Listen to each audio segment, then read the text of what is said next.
Well, one thing I've been doing, I've done 50 some times now, is create a picture and a inspirational comment that I put on Facebook. I put on my Facebook page and also the church's, just as a way of having an online presence and maybe spreading a little something positive. But this is one of the ones, a variation of it that I put up maybe a month or so ago. But I really like this idea because it plays on a couple of the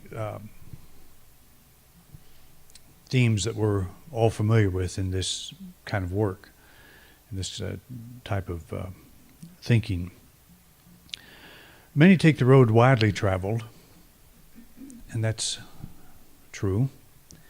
That's where we see the bulk of humanity, the groupthink, following whatever the latest thing is. A few take the road less traveled. That reminds us of the Scott Peck book and the poem based on that idea. Only you can take the road never traveled. And this is the one that I think is more than any other message that I think I've gotten from Unity. It's this one. That I am a unique expression of God. Every person is a unique expression of God, and only we can take the road that we're on. And we choose to take other roads. We choose to go down other paths. We choose to often, follow other people. I was just thinking about this today, and actually over the last week, I was thinking about this talk. Whatever subject you get into, whatever thing you pursue, you will find a whole range of experts in this area. And what we tend to do is we will go to those experts to see how we should think about something. If I pose the question, for example, do you think we have guardian angels? Do we have a guardian angel? If I just ask that question, you would give me your opinion, and you would probably base that on some of your own intuitive knowing. You would probably also base it on a community of people that embrace that idea. And these days you would maybe go do a Google search about guardian angels and just read all the accounts of people that say they've had that type of experience, and it would lend credibility. But to me, that's not a question that I ask myself. I've never had the experience of knowing a guardian angel. If I have a guardian angel, I really wish they would let me know. If I have someone that's sitting on my shoulder that is supposed to be guiding me, prompting me, I have not yet met this spirit, this person. And now would be a good time, actually.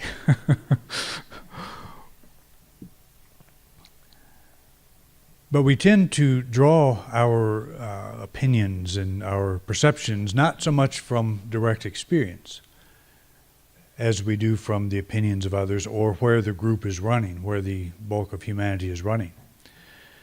And it's we cannot do that all of our life and find any sense of peace, guidance, and happiness that we're looking for. We are all expressions, unique expressions of the infinite. And I don't know that we can really grasp that. I've heard many people talk about, that have had these major breakthroughs in life, talk about the incredible level of love they experience, like, say, during a near-death experience or during a mystical awakening. And I experienced something like this as well, the experience of pure love. And yet, they'll come back and they'll say, that's our purpose, that's our mission, is to be loving, to love everybody and everything. And yet the love they describe and the love I experienced is beyond anything I can generate. It was like such a broad view of myself and of life that I couldn't help but just say it's beautiful.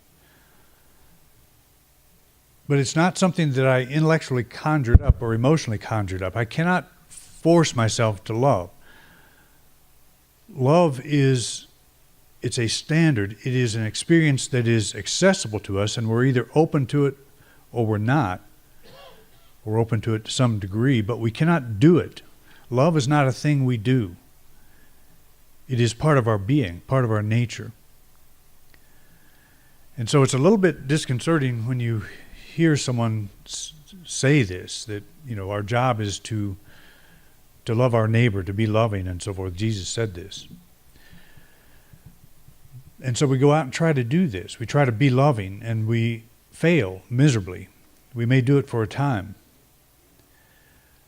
But what that failure does, it heaps up on us a negative impression that I can't do this.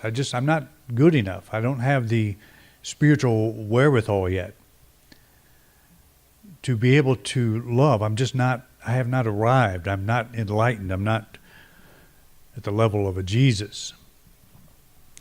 So when Jesus made a whip and cleaned out the temple, do you think he was at that high level? I think that's the one that Jesus most of us relate to. We understand how a person can lose it and, try to be loving and everything, and then suddenly they're not. So which Jesus do we follow? We set this impossible standard, or we allow someone to do this. We allow a Jesus to set a standard that we simply can't achieve. And every time we don't achieve it, we take ourselves down a notch. We say, I'm not worthy, I'm not good enough, I'm not there yet. And even this is following a perceived expert. We're looking at someone that should know how we should behave, how we should feel, how we should experience life. We're looking at this expert and saying, I don't measure up to that. So therefore I must not be complete, or there's something wrong with me still. I still have a lot of work to do. But we don't know what goes on in the mind, or what went on in the mind of a person like Jesus. We just don't know. We don't have enough information about him. We don't have any letters. We know more about Paul than we do about Jesus, because Paul wrote a lot of letters, and we have direct evidence of how he thought and felt, or at least how he wanted his readers to perceive him. And so what are we basing our love your neighbor on? We're supposed to love our neighbor. What are we basing this on? Is it on direct experience? Are we basing this on the understanding we have gleaned from being on our road? The road never traveled, the road only we can travel. And I think this is often the case where we are not on our road, we're on somebody else's road, doing what somebody else told us we ought to be doing in order to make the mark of a perfect human being. And the net result is that we define ourselves as anything but complete. And so we go through life trying to work harder, trying to be more loving. And even Emilie Cady talked about this, and reaching an experience of love where it's not something that's pumped up because we're supposed to do it. It's a breakthrough. It's a natural breakthrough. One that we find on our own road, on our own path. And this is what she talks about. Each man must sooner or later learn to stand alone with his God. Nothing else avails. Nothing else will ever make you master of your destiny. And of course, she's using the archaic language of her time. Every person must sooner or later learn to stand alone with his God, with his or her God. And that's taking your road. That's being on your road. If you think about, do I worship my God? Do I have an understanding, a direct understanding of my God? Or am I still battling with the God that I was given growing up, of the old man in the sky, and then maybe some metaphysical presentation I was given later that God is energy, God is love, God is life, all of the things we talk about here. And I'm trying to form this picture of how that could be. But is it my experience? Is it from my road? Am I seeing this God scenery from my place, from my road? Have I learned to stand alone with my God? Do I know my God? I think when I first read this back when I was about 16 years old, this is one of the things that stood out to me. As I read Cady's book, Lessons in Truth, it made me feel like I was to have my own relationship with the universe. And why not? We're all products of the universe. We're not products of each other. But that's what we have made ourselves into. We've made ourselves products of our culture, products of the group we run with, products of the church we attend, products of the education we've had or lack of education we've had, products of our skin color, our gender. We've been taught to think like someone else, taught to think from someone else's road. Here's what's right, here's what's wrong. But have we learned to stand alone with God? Nothing else avails. Nothing else will ever make you master of your own destiny. I don't know that I'm the master of my own destiny. I don't even know what my destiny is, except to live, to be fully alive. I think that's all of our destiny. I was listening to somebody this week that somebody asked what they thought God's purpose was, and their response was, God doesn't have a purpose for any of us. We do that. What's your purpose? What have you come up with? Biologists will tell us that our purpose is to reproduce. That's what everything is designed to do. It's a conspiracy. The whole sex thing, it's a lure. It's biological, and that's what that strong drive is, and you see it all through nature. And nature is a very interesting thing to observe because it's all about sex and violence. If you don't believe me, just watch Nova or one of these wildlife shows. They all defend their territory. They beat up on each other, keep each other out, stay away. These girls are mine, And it's a system that ensures the strongest physical gene pool. Is that what we are? Are we just part of that? We seem to have this other element that can stand back and look at that and film it and discuss it, that can observe and so forth. And so we feel that we must have a superior sense of purpose or superior purpose. But do I know that is true from firsthand experience? What I would say from my own experience is the closest thing I've come to purpose is simply learning to be alive and learning to be happy. And that's a very elusive goal, it seems. But one of the reasons that I think it's so elusive is because we're never on our road. We're always on somebody else's road. We're trying to glean happiness from what we have learned from others or what we've picked up from others, trying to apply it. We're trying to love, trying to be something that we think is right and sounds right and is good. But is it us? Is it us standing, having learned to stand alone with our God? That is, to me, the purpose. Is learning to live out of that awareness of the infinite presence. It's not necessarily achieving anything, because what have you achieved that left you forever satisfied? I've achieved many things in my life, and not one of them has left me with the sense that now I've done it, I can die happy.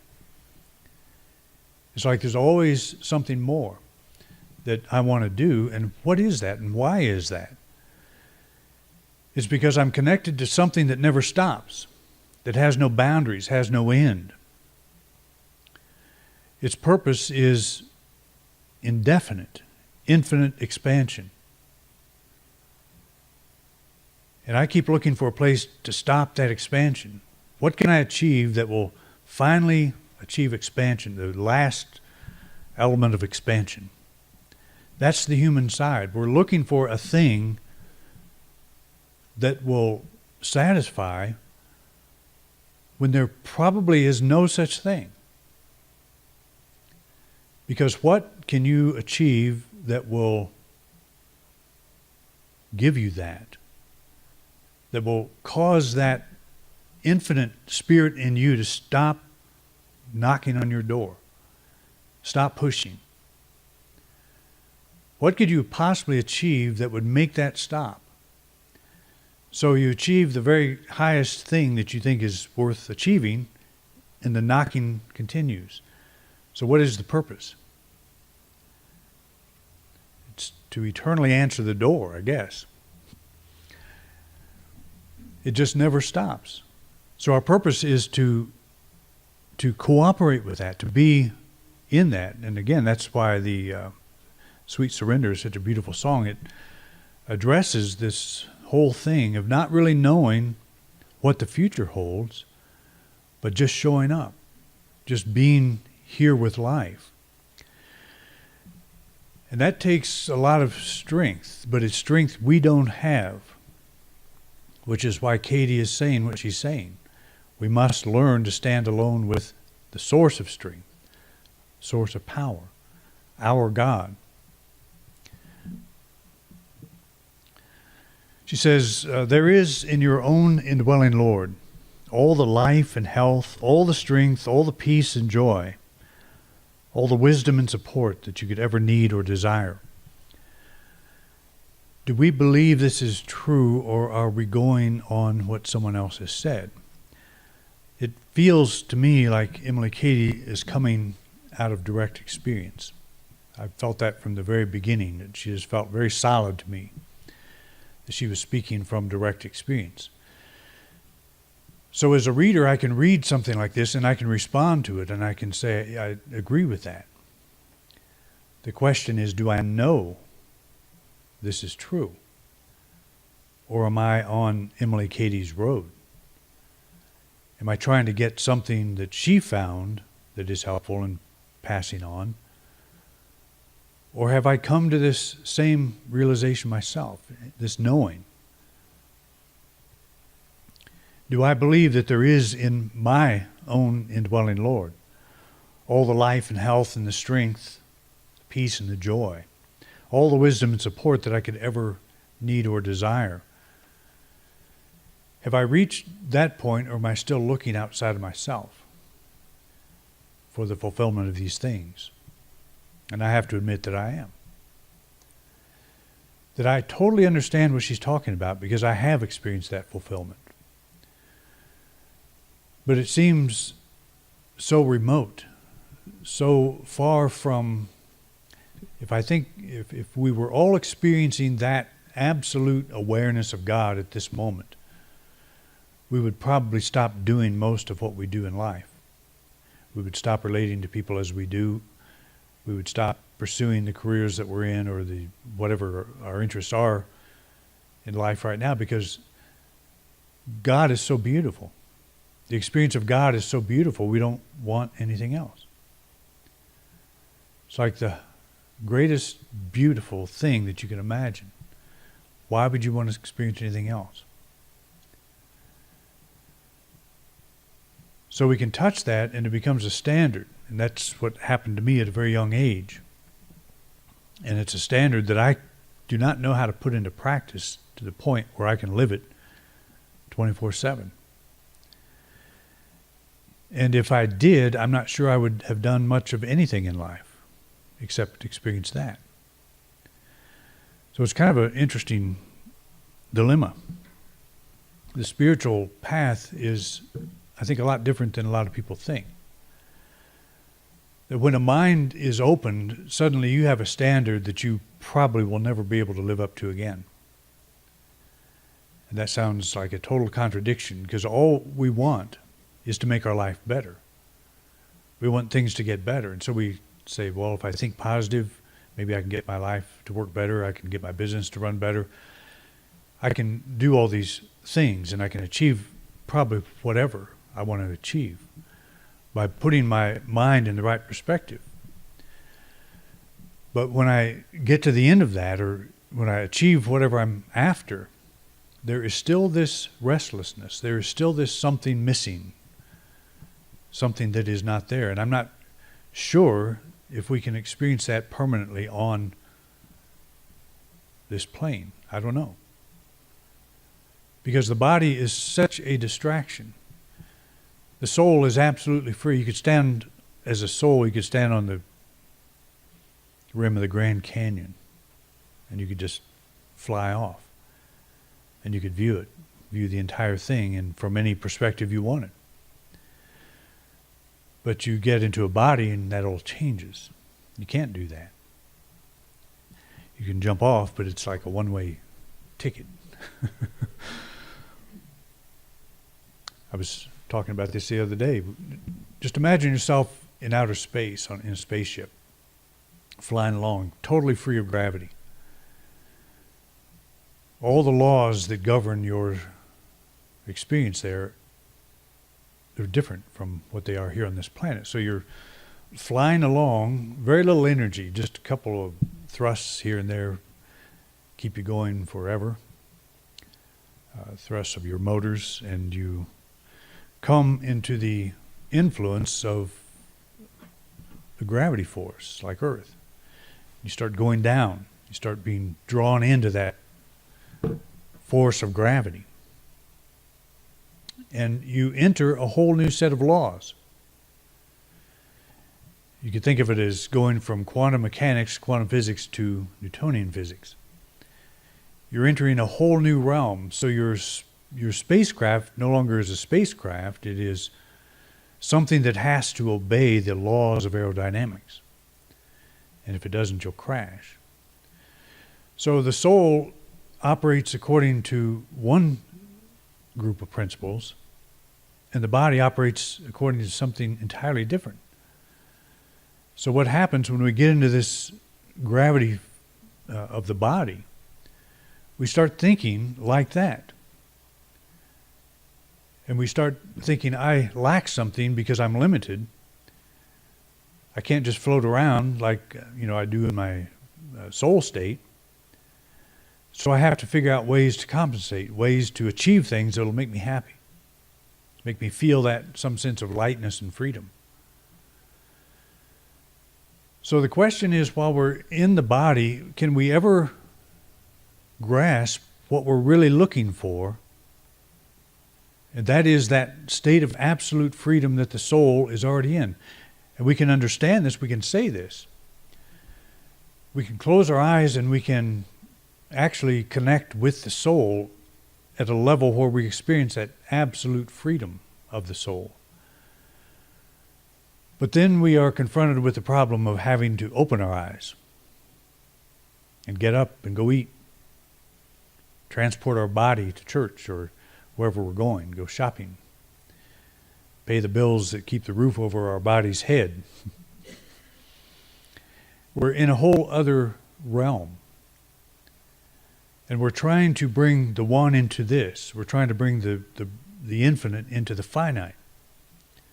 That's what we're calling the spiritual path. And we're saying, I can't do that. I can't love like I'm supposed to. But here's what I believe. If you stepped out of your body at this moment, that you would be the absolute most incredible loving soul that you've ever met. You can love in ways you can't even imagine. All of us do. And because we have stepped into the confines of a body and a physical environment, it's like our spaceship. Because we come down to Earth and have to obey all these laws of aerodynamics, does that mean that we have lost our ability to interact with space, with a non-gravity environment? You don't lose it, you just have to get back in it. It's not a matter of having it or losing it. It's a matter of where are you? Where are you located? Right now I'm in a body. My soul is in a body. I'm not confined to this body. I could step out of it this afternoon if I wanted to. But I don't want to. And there's a reason I don't want to. There's a reason all of us don't want to. There's something that tells us that we can be here and we can experience something. We have something to give. We have brought something. And if we're looking for purpose, that's to me what it would be, is what have I come to bring? What did I come here for? I think it's a choice, absolutely. I don't think we're forced to come here. I don't think anybody held a gun to our head because we didn't have a head. We got that when we were born. How could we be threatened if we're indestructible already? You must go back. You must fly your spaceship to Earth. There are lessons you must learn. I don't think there are lessons we must learn. I just think we have something to give. We want to help remind other Earthlings that there's more to them than they think. And I do believe that about 99% of the people on this planet have totally forgotten that they are part of something much larger than this day-to-day life. That's why there's so much struggle, so much strife, so many people protecting their little kingdoms and trying to expand them. Cady goes on to say that no one can give you as can this indwelling Father. He is the spring of all joy and comfort and power. And I, again, think that type of terminology brings our mind into a place where it's not real helpful. This indwelling Father it's your soul, your source. It's you. It is the spring of all joy, comfort, and power. It doesn't have to achieve anything. It's already achieved it. It's already there. And that's the challenge we all have, is connecting with that consciousness, that awareness, that presence. We have so made ourselves something other than we've identified with the planet rather than with the ability to fly through space. And it's totally understandable because it takes all of our energy, it takes all of our awareness, all of our attention. This body is a high maintenance proposition. Jesus talked about the foxes that have holes and birds of the air that have nests, but the Son of Man has nowhere to lay his head. The Son of Man, that term just means human being at the highest level. That's you as you are when you are on your road. You aware of God as your source, that you are an expression of the infinite, that your soul is a concentration or a focal point of the infinite. So foxes have holes, birds of the air have nests. There's paths that human thinking follows, and there's a lot of humans following those. But you, at your highest level, have no place to lay your head. That is, this is not your home. This is not where we belong. Yet we keep trying to make our home here. We keep trying to make this meaningful. And it is meaningful, but the meaning is we're here because we want to be here. We made the choice to be here, to give something, to express something, to bring something. We didn't have to do this, I don't think. I think we wanted to do it. So we step on this planet, and it's governed by laws where everybody has directions. Everybody knows where they're going to lay their head. But the spiritually aware individual does not. There's no set outcome because this is not our home. This is not where we end up. We are sojourners, whatever that old word is. Our connection with God is unique, and so is our life path. Is your life path unique? That's the question that everybody needs to ask themselves. Do I feel like I am on my journey, or am I still trying to grab from other people, trying to get knowledge, information from others? Am I drawing this from my own inner well? If it feels as if something is missing, we've likely strayed from our spiritual nature, and that's really the one standing at the door knocking. It's not Jesus. It's the soul standing at the door of your consciousness, pushing, saying, you're not this earthbound spacecraft.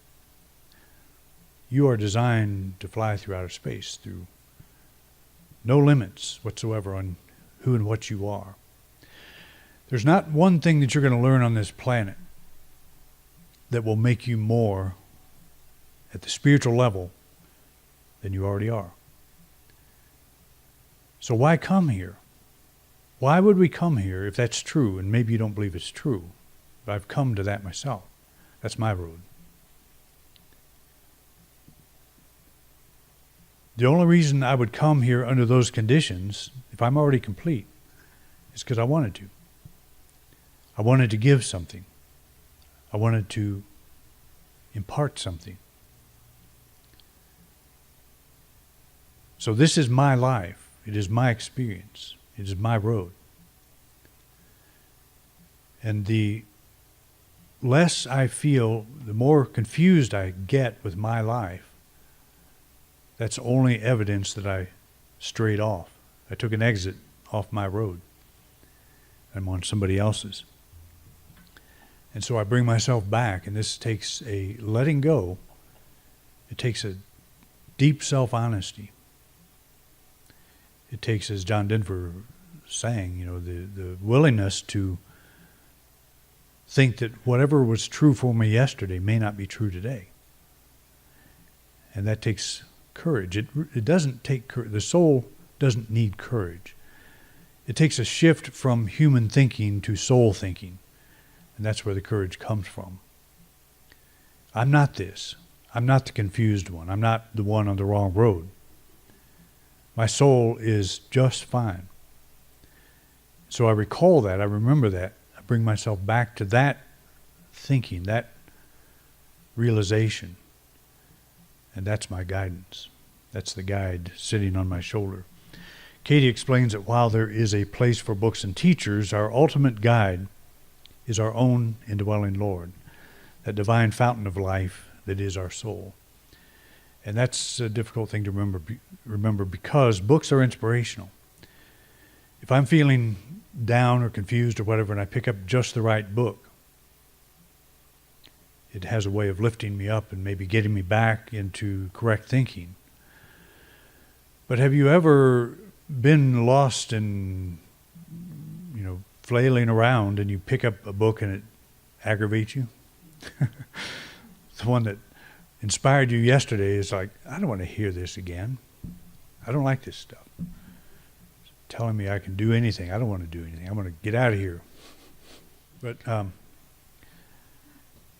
sometimes it has the opposite effect, and the reason is you try to get your stuff off somebody else, from somebody else. I was looking at Fillmore's Road and saying, I want something that's on your road.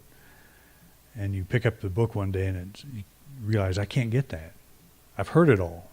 I don't want to hear it again. So we were born to take the road never traveled. That's you. That's your road, your life. The way of expression that is unique to our being. Got it? Thanks for coming out. We'll see you next week.